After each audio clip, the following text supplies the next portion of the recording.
Hello students, welcome back in this video session. In this video we will discuss the balancing of several masses rotating in the same plane, that is case number 3. In the previous video we have studied the case number 2 जिसमें हमने study किया था कि जो मेरे पास disturbing मास है उसको दो मासेस के साथ हमने बैलेंस किया था विद द डिफरेंट प्लेन्स. तो इसमें हमने सेवरल मासेस को ही बैलेंस करना है but the plane is same. तो बेसिकली हम क्या करते हैं, let us suppose we consider any number of masses.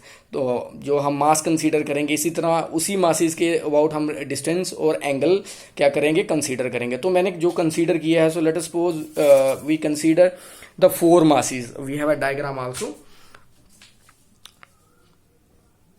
Right. We consider 4 masses. You can see the mass m1, m2, m3, m4, right. तो जो मैंने जो मास कंसीडर किए हैं, जो पॉइंट ओ एक्स जो उसके मासेस के जो अलोंग द एक्सिस जो लाइन ड्रॉ की है, तो जो सबसे पहला मास मैंने प्लेस किया है उस मास पे मैंने R1 लिखा हुआ है यहाँ पे, that is the radius of rotation mass m1. इसी तरह R2, R3 एंड R4 लिखा हुआ है. उसी के कॉरस्पॉन्डिंग यहाँ पे जो मास मेरा 1 प्लेस्ड है वहां पे मैंने θ1, θ2, θ3 एंड θ4 को मेंशन किया है.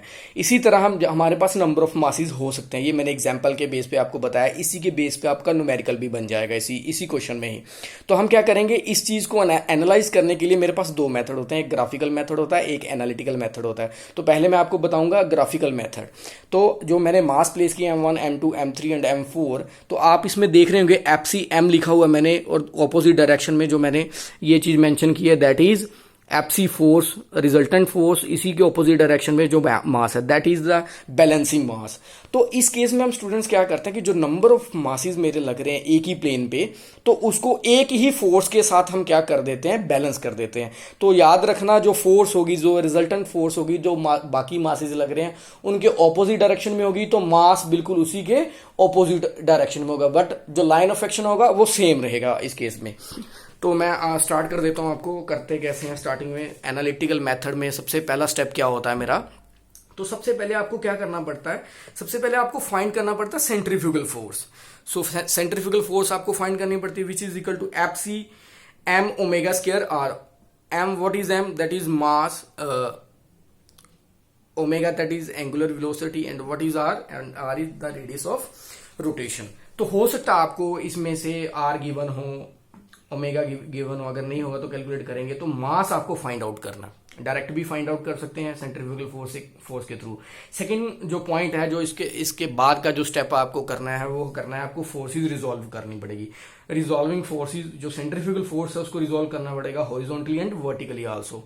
तो दोनों फोर्सेस का हम क्या कर देंगे, सम कर देंगे. तो जो मेरे पास फोर्सेस रहेंगी horizontal which is equal to m1 r1 cos θ1, m2 r2 cos θ2. इसी तरह अगर आपके पास 4 मास हैं तो आप ये बन जाएगा m4 तक जाएगा. इसी तरह अगर 5 हो गए तो m5 तक जाएगा, इसलिए मैंने सोन कर दिया है. इसी तरह वर्टिकल में करेंगे तो ये बन जाएगा. इसमें थोड़ी सी करेक्शन है, यहाँ पे sin θ होगा, आप ये ठीक कर लेना. यहाँ पे sin θ बनेगा, राइट.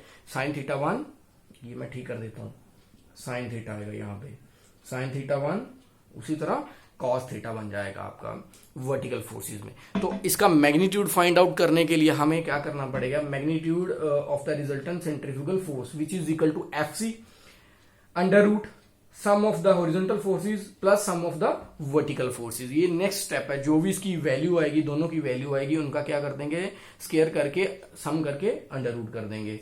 तो नेक्स्ट स्टेप में हम क्या करेंगे इसी में, तो आपको क्या फाइंड आउट करना होगा, रिजल्टेंट फोर्स. आपको एक एंगल फाइंड आउट करना पड़ेगा दैट इज थीटा.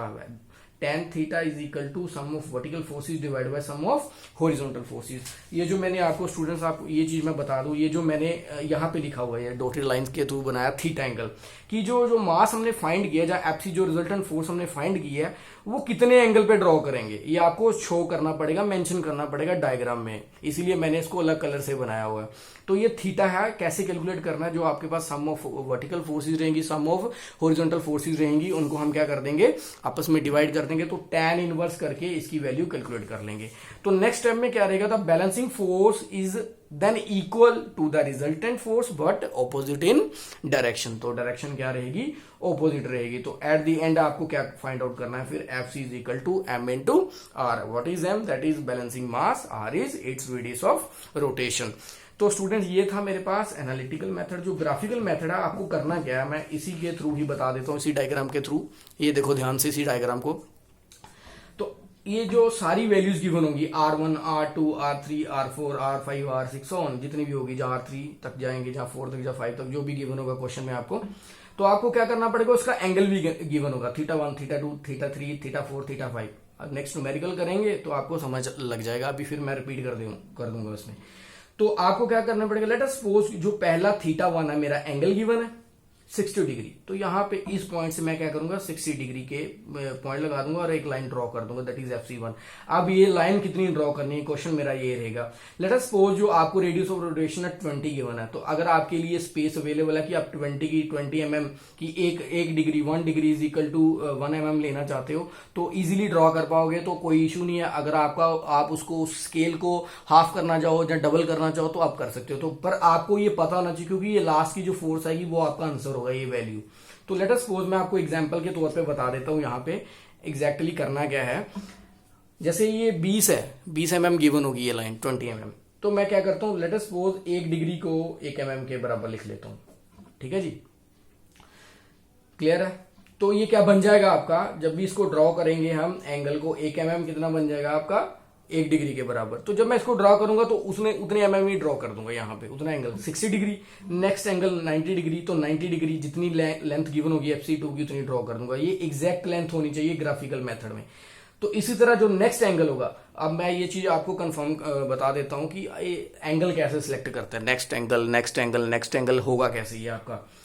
अगर आपको ये θ1 देखो, यहां पे कॉन्टिन्यूटी में θ1 0 से जो x लाइन है उसी से θ1 है, उसी से θ2। कहने का मतलब जब θ2 में ड्रॉ करूंगा ना, तो θ1 मुझे ऐड नहीं करना पड़ेगा, क्योंकि ये टोटल एंगल गिवन है। केवल क्वेश्चन में क्या होता है, θ1 θ2 यहां से दिया होगा, θ3 यहां से दिया होगा। तो जब भी आपको 0 से ड्रॉ करना होगा तो आपको क्या करना पड़ेगा, ऐड करना पड़ेगा एंगल। अगर आप ऐड नहीं करना चाहते तो फिर आपको नेक्स्ट पॉइंट से ही ड्रॉ करना पड़ेगा।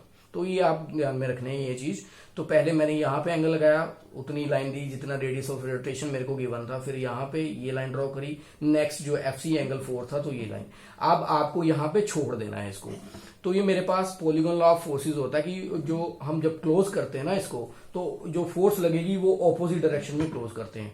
तो आप क्या करेंगे, यहां पे लाइन को मेजर कर लेंगे, तो जो आपकी लाइन आएगी वो आपका क्या होगा, रिजल्टेंट फोर्स होगी, वही आपका आंसर होगा। तो यहां से आप क्या कर लेंगे, एंगल भी आप फाइंड आउट कर लेंगे, तो वो एंगल आपका क्या होगा, थीटा होगा, बट होगा क्या, ऑपोजिट डायरेक्शन में। So graphical method is very easy method. जैसे आपको MCQ टाइप क्वेश्चन बनने हैं तो उसमें आपको थोड़ी बहुत प्रॉब्लम दे सकता है कि जब आप ये ड्रॉ करोगे तो कहीं ना कहीं 1-2 mm का स्केल आपका इधर उधर हो जाता है, एंगल में भी डिफरेंस आ जाएगा और आंसर में भी डिफरेंस आ जाएगा। तो मेरी सजेशन यही है, आप जब भी इस तरह का कोई क्वेश्चन आता है तो आप क्या करो, एनालिटिकल मेथड के थ्रू इसको अटेम्प्ट करने की कोशिश करो।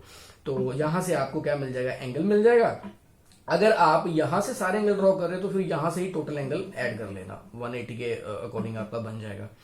तो यहां से आपको फोर्स मिल जाएगी, रिजल्टेंट फोर्स मिल जाएगी। तो वो किसके बराबर आ जाएगी, FC = mr।